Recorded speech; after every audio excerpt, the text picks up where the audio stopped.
This is USVI News, your Virgin Islands connection.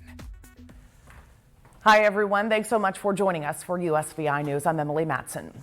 On St. Thomas, Virgin Islands police arrest a man for an alleged shooting at the Emerald Beach Hotel. 42-year-old O.C. Ferguson is facing lots of charges, including assault, illegal gun possession charges, and reckless endangerment.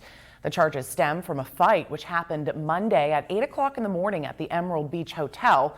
Police say Ferguson shot a man during that argument. They arrested him on Tuesday. The Criminal Investigation Bureau is continuing to investigate this case, and if you have any information, you are asked to call police or Crime Stoppers VI. We have more coverage today of Liberty Day celebrations this week in honor of David Hamilton Jackson.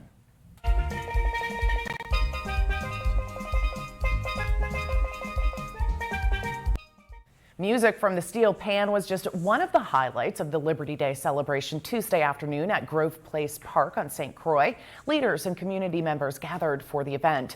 Jackson, of course, is remembered each year on David Hamilton Jackson Day, a Virgin Islands public holiday since 1981.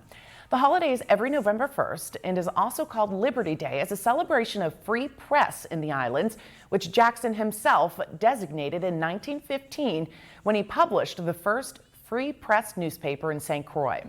Jackson was a labor activist and an advocate of free press and played a key role in St. Croix's labor rights movement back in the early 1900s when the islands were part of the Danish West Indies.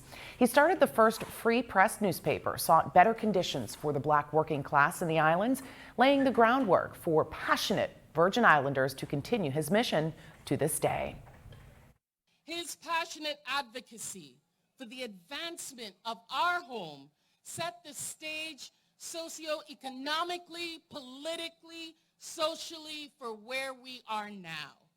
We also acknowledge that today commemorates the publication of the first free press newspaper in the Danish West Indies, the Herald, the voice of the working class and rightfully critical of the government by painting the harsh realities of the poor faced during that time. D. Hamilton Jackson knew that the economic, political, and social advancement of Virgin Islanders required a strong activist stance against injustice.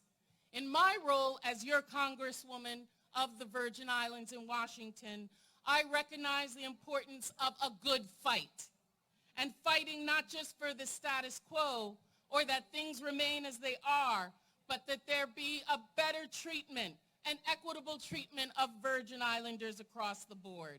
When I go before my colleagues on the House floor to fight the items that like better Medicaid, disaster funding from FEMA to repair our schools and our infrastructure, SSI for the neediest Virgin Islanders, forgiveness of disaster loans, voting rights for all of us, and so much more, I know that I stand on the shoulders of giants like D. Hamilton Jackson.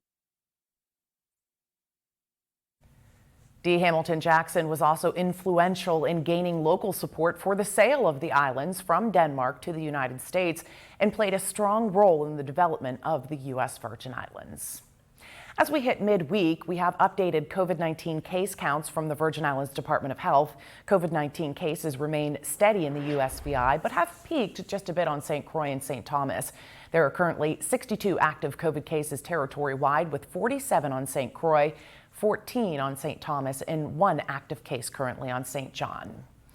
Around 37 million Americans have diabetes. The CDC says about 1 in 5 people don't even know they have it, and the disease can lead to some serious health problems.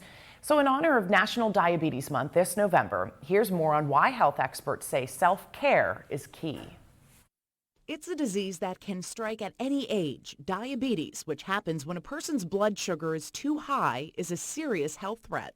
It can affect the eyes and the kidney and the heart, and is actually linked to certain types of cancer. Managing the disease and preventing further complications isn't easy. That's why the National Institute of Diabetes, Digestive, and Kidney Diseases says it takes teamwork between a patient and their doctors. Dr. Griffin Rogers says, remember the ABCs. A stands for A1C, a blood test that measures the average blood sugar levels over the past 3 months. And for most people with diabetes, we aim to keep that at about 7%. B is for blood pressure. The CDC says most people with diabetes have high blood pressure. Rogers says managing it is critical. So for most people with diabetes, keeping their blood pressure numbers less than 140/90 is a goal. C is for cholesterol. Lifestyle changes like diet and exercise can help lower it. So can medicines like statins. Finally, S for not smoking.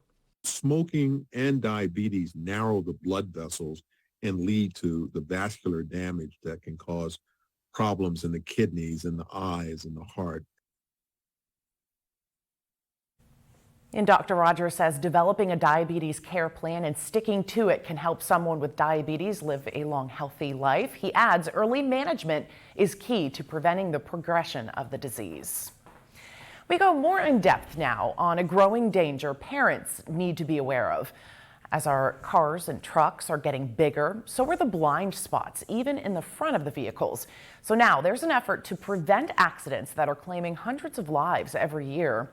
Chris Van Cleve takes a look at what you can't see from behind the wheel. 4-year-old Hudson Foshee was a vibrant little boy, lost in a preventable accident. In January 2019, his mother Jackie was pulling into the driveway. She thinks Hudson ran to get the mail, but from inside her full-size SUV, she says she never saw him. I was kind of like running around everywhere looking for him, and then I looked under the car and he was there. Vehicles have a blind zone directly in front of the hood that grows with the size of the car.